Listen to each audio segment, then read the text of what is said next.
ओम गणेशाय नमः। ओम नमः शिवाय। मैं निखिल ज्योतिष आचार्य आप सभी का मेरे चैनल पर पुनः स्वागत करता हूं। आशा करता हूं कि आप सभी स्वस्थ होंगे। महादेव की कृपा आप सभी पर सदैव बनी रहे।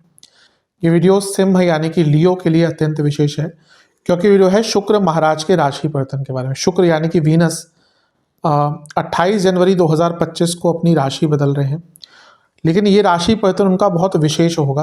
क्यों? क्योंकि यहाँ पे वो एक बहुत लंबे समय के लिए उच्च के हो जाएंगे। आमतौर पर शुक्र एक राशि में 27 से 28 दिन रहते हैं, एक महीने से कम ही उनका गोचर होता है, और पूरे एक साल में वो पूरी 12 राशियों में भ्रमण कर लेते हैं। इसलिए हर साल में एक बार उच्च के भी होते ही, लेकिन यहाँ पर विशेष है क्योंकि यहाँ पे करीबन 4 महीने के लिए वो उच्च की अवस्था में रहेंगे। इसका कारण यह है कि शुक्र जब 28 जनवरी को प्रवेश करेंगे आपके मीन राशि में अष्टम भाव में, तो कुछ समय बाद उनकी स्पीड कम हो जाएगी। फरवरी में, मार्च में वक्री हो जाएंगे। वक्री होने के कारण पीछे चलेंगे, और फिर अप्रैल में पुनः मार्गी होंगे, स्पीड बढ़ेगी, तो जाके फिर मई में वो राशि वर्धन करेंगे। तो इस कारण से, वक्र अवस्था के कारण से शुक्र बहुत लंबा समय आपके लिए मीन राशि में बिताएंगे। इसके अच्छे और बुरे प्रभाव दोनों ही होंगे, दोनों की ही चर्चा करूंगा। शुक्र की अगर हम बात करें ज्योतिष में, तो बहुत चीज़ों के कारक है। लक्ष्मी है, अष्टलक्ष्मी है, सुख है, भोग है, वासनाएं हैं, इच्छाएं हैं, इच्छाओं की पूर्ति है, ज्ञान है, तंत्र है, विवाह है, वैवाहिक जीवन है, इंटीमेसी है, रोमांस है, कला है। बहुत चीज़ें शुक्र के ही अधीन है। गिनाने जाऊं तो बहुत टाइम लग जाएगा। तो शुक्र बहुत विशेष एक ग्रह है, और यहाँ पर उनका अष्टम में आना, उच्च का होना बहुत इम्पैक्ट डालेगा। वो 2 भावों के स्वामी भी हैं, 10वें घर के स्वामी भी हैं, और 30वें घर के स्वामी भी हैं।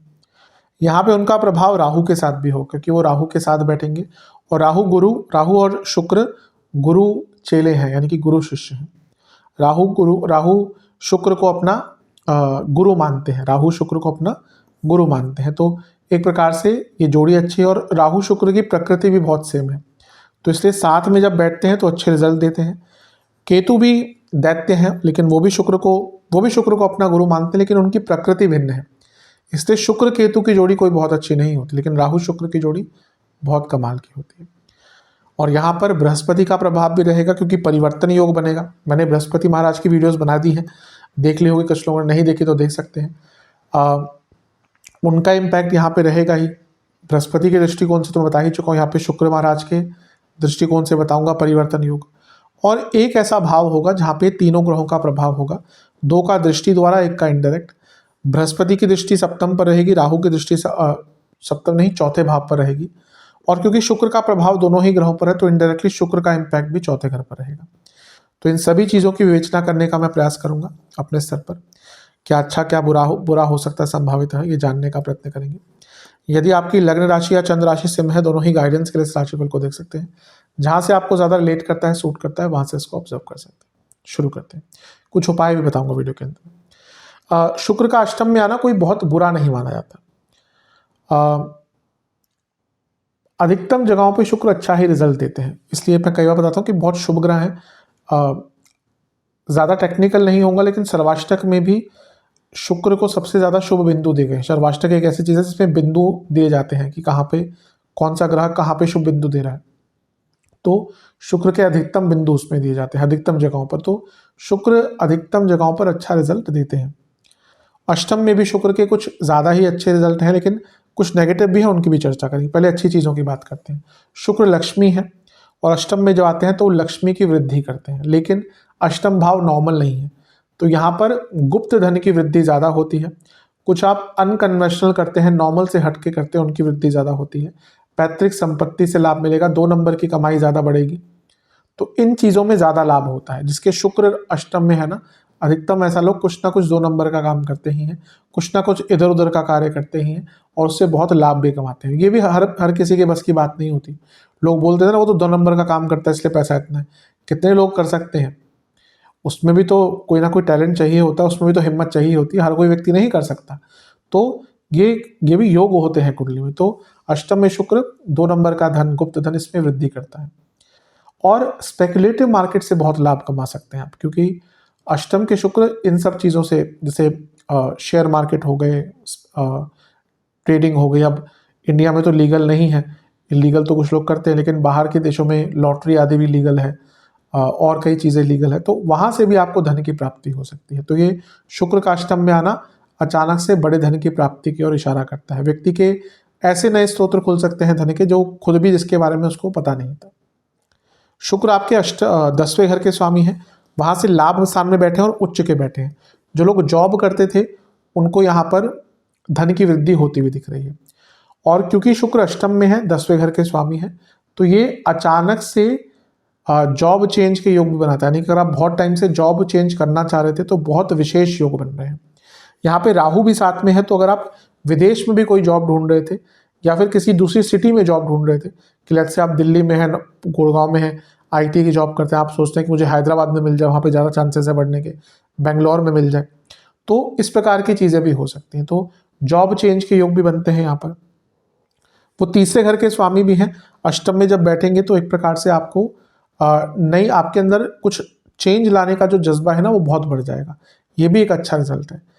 राहु के साथ शुक्र अष्टम में 10वें घर के स्वामी, यानी कि एमएनसी में जो काम करते हैं उनको नए काम करने का, नए अपने टैलेंट को दिखाने का मौका मिलेगा। नेगेटिव बस यही हो सकता है क्योंकि यहाँ पे अष्टम में है शुक्र और राहु के साथ है, तो जिनका समय बहुत खराब चल रहा है उनके विरुद्ध बहुत भयंकर ऑफिस पॉलिटिक्स हो सकती है, इतनी भयंकर कि आपके ऊपर झूठे आरोप भी लग सकते हैं। तो थोड़ा सा इससे बच के रहेगा। और अगर बहुत ही बुरी दशा चल रही है, अंतरदशा प्रतंत्र, तो कुछ लोगों की जॉब जाने के योग बन सकते हैं। बहुत कम लोगों के साथ ऐसा होगा, लेकिन हाँ थोड़ा सा यहाँ पे प्रभाव, क्योंकि अष्टम अनिश्चितता देता है। कई लोगों के लिए तो वृद्धि ही करेगा, लेकिन जिनका बहुत बुरा समय चल रहा है उनके लिए जॉब जाने के योग भी थोड़े से बन सकते हैं। तो इस चीज़ पर भी थोड़ा सा ध्यान देंगे तो आपके लिए अच्छा है। इसका नेगेटिव इम्पैक्ट और क्या हो सकता है? वैसे तो शुक्र जो अष्टम में ना, कई शास्त्रों में भी अच्छी अच्छी चीज़ें लिखी गई हैं। ऐसा कहा गया कि ऐसा व्यक्ति वंश वृद्धि करता है, ऐसा व्यक्ति अपने अच्छे कर्मों के द्वारा कुछ शुभता प्राप्त करता है। लेकिन अष्टम के शुक्र, वो भी राहु के साथ, यहाँ पे ना मैरिड लाइफ में प्रॉब्लम दिखाते हैं। यहाँ पे मैरिड लाइफ में ट्रस्ट इश्यूज बहुत होंगे, एक दूसरे पर भरोसा नहीं कर पाएंगे, और थर्ड पार्टी सिचुएशन बहुत तंग करेगी। ये मांगल्य भाव है, अष्टम भाव बहुत इंपॉर्टेंट होता है, इसलिए यहाँ पे मंगल जो होते हैं ना, वो मंगल दोष सबसे स्ट्रांग होता है। तो एक प्रकार से ये जो समय है आपका अष्टम भाव का, शुक्र राहु का, ये मैरिड लाइफ में प्रॉब्लम थोड़ी सी आपको दे सकता है। बिजनेस के लिए बहुत अच्छा होगा, क्योंकि सप्तम से दूसरे भाव में जब शुक्र राहु की जोड़ी होगी तो बिजनेस में तेज गति से पैसा आएगा। रिसर्च बेस्ड स्टूडेंट्स के लिए बहुत अच्छा है, कुछ नई रिसर्च करना चाहते हैं बहुत अच्छा है, कुछ साइंटिफिक फील्ड में है, कलात्मक फील्ड में है, डेटा बेस्ड कार्य करते हैं, बहुत अच्छा कार्य रहेगा, बहुत अच्छा इंपैक्ट रहेगा। तो कई चीज़ों के लिए अच्छा भी, लेकिन मैरिड लाइफ के लिए थोड़ा सा नेगेटिव इंपैक्ट इसका हो सकता है। राहु शुक्र की अगर बात करें तो यहाँ पे जैसे मैंने कहा गुप्त धन की वृद्धि होती ही है, और यहाँ पर कोई बहुत पुराना अटका हुआ पैसा भी आ सकता है, और यहाँ से दोनों ही धन स्थान को भी देखेंगे तो अनकन्वेंशनल तरीके से पैसा कमाने के योग भी आपके बन जाते हैं। आप कोई पैरेलल इनकम बनाना चाहते थे, बिजनेस के साथ कोई नया बिजनेस खोलना, जॉब कर रहे हैं, 2-3 घंटे एक्स्ट्रा होते हैं तो कोई बिजनेस पार्ट टाइम करना, उसके योग भी ये दोनों बहुत अच्छी तरह से बना देते हैं। तो एक प्रकार से अच्छे रिजल्ट भी हैं, बस वो मैरिड लाइफ वाला मैंने कहा उसका बुरा प्रभाव हो सकता है। करियर में भयंकर ऑफिस पॉलिटिक्स, लेकिन राहु है तो राहु गुप्त ऑफिस पॉलिटिक्स, ये तो पता है कि आपका दुश्मन है कोई कार्य क्षेत्र में। ये वो टाइम होता है ना जब आपको पता ही नहीं कि दुश्मन कौन है, कितने हैं और वो क्या कर रहे हैं, तो ये हमेशा एक अनसर्टेनिटी क्रिएट करती है। अब यहाँ पर बृहस्पति और शुक्र के परिवर्तन योग की बात कर लेते हैं, क्योंकि बृहस्पति शुक्र का परिवर्तन योग 10वें अष्टम में बन रहा है। ये जॉब चेंज की तरफ इंडिकेशन दे रहा है, ये रोल चेंज की तरफ इंडिकेशन दे रहा है। लेकिन पुनः फिर से बोलूंगा, जिसका बहुत बुरे समय है उनके लिए थोड़ी बहुत जॉब जाने के योग भी यहाँ पर बन सकते हैं। अच्छी चीज़ यह है 10वां और अष्टम है, बृहस्पति शुक्र हैं। आप अगर समय अच्छा चल रहा है तो अगर आपको कोई नए मौके दिए जाते हैं तो आप बहुत परिपूर्णता से और बहुत शुभता से उन चीज़ों का निर्वाह कर पाएंगे, उन चीज़ों का, उन ड्यूटीज रिस्पॉन्सिबिलिटी का निर्वाह कर पाएंगे, यानी कि उनको निभा पाएंगे। तो ये भी एक अच्छी चीज़ है। शुरू मैंने कहा था कि चौथा भाव एक ऐसा भाव होगा जहाँ पे सभी ग्रहों का प्रभाव होगा, डायरेक्टली इनडायरेक्टली। बृहस्पति की दृष्टि है, राहु की दृष्टि है, शुक्र का प्रभाव दोनों पर ही है, तो शुक्र का भी प्रभाव आ गया। चौथा भाव प्रॉपर्टी का है, अष्टम एंसेस्ट्रल प्रॉपर्टी, सीधा दिखा रहा है कि एंसेस्ट्रल प्रॉपर्टी से लाभ मिलेगा। कोई केस फंसा हुआ था एंसेस्ट्रल प्रॉपर्टी का, पैतृक संपत्ति का बंटवारा करना था, आपको अपनी संपत्ति का बंटवारा करना था, बहुत अच्छा है। कोई घर में कंस्ट्रक्शन करानी थी सबसे अच्छा, और क्योंकि शुक्र का यहाँ पे योगदान आ गया, अगर अपना कोई पुराना घर बेच के एक नया बड़ा घर लेना चाहते थे, बहुत अच्छा है।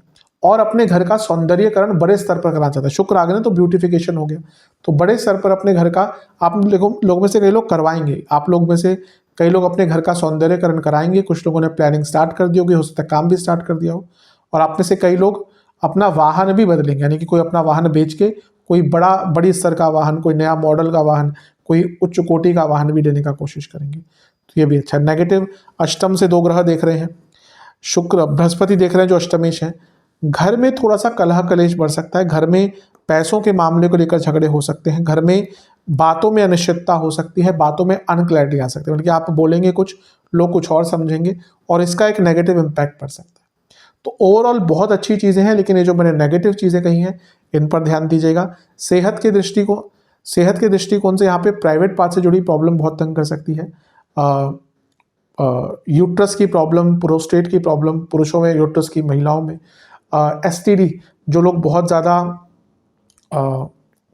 फिजिकल इंटीमेट होते हैं कई लोगों से, मल्टीपल पार्टनर्स जिनके होते हैं, जो आज के यंगस्टर्स में बहुत कॉमन है, तो यहाँ पे एसटीडी टाइप की जो संक्रमण वाली चीज़ें होती हैं ये भी आपको तंग कर सकती हैं, तो यहाँ पे भी बहुत ध्यान दें। और क्योंकि इस दोनों ग्रह दूसरे घर को देखेंगे तो फूड इन्फेक्शंस भी आपको बहुत हो सकते हैं, आइज़ की प्रॉब्लम और दांतों की प्रॉब्लम, और हार्मोनल डिसऑर्डर्स तो जिनको है उनकी दिक्कत बहुत बढ़ेगी, तो इस प्रकार के रोग भी तंग कर सकते हैं। ओवरऑल कई चीज़ें अच्छी हैं, लेकिन जो नेगेटिव है उनका भी ध्यान देना है, वाणी पर भी नियंत्रण रखना है, और मैरिड लाइफ को बचा के रखना है, वासनाओं पर कंट्रोल करना है। उपाय के स्वरूप में आपको क्या करना है, किसी भी शुक्रवार को इस उपाय को कर सकते हैं, किसी भी दिन कर सकते हैं, कोशिश कीजिएगा शुक्रवार को हो जाए। सबसे पहले दुर्गा देवी को 3 घी के दिए अर्पण करने हैं, जिसमें तिल के दाने हो, सफ़ेद तिल।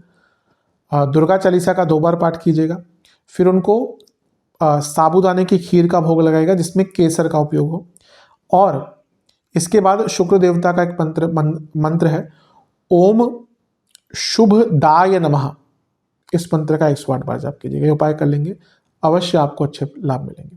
आशा करता हूँ कि वीडियो आपके काम आएगी। चैनल पर नए हैं सब्सक्राइब कीजिए, वीडियो को लाइक कीजिए। मिलता हूँ अगले वीडियो में, तब तक के लिए ओम नमः शिवाय।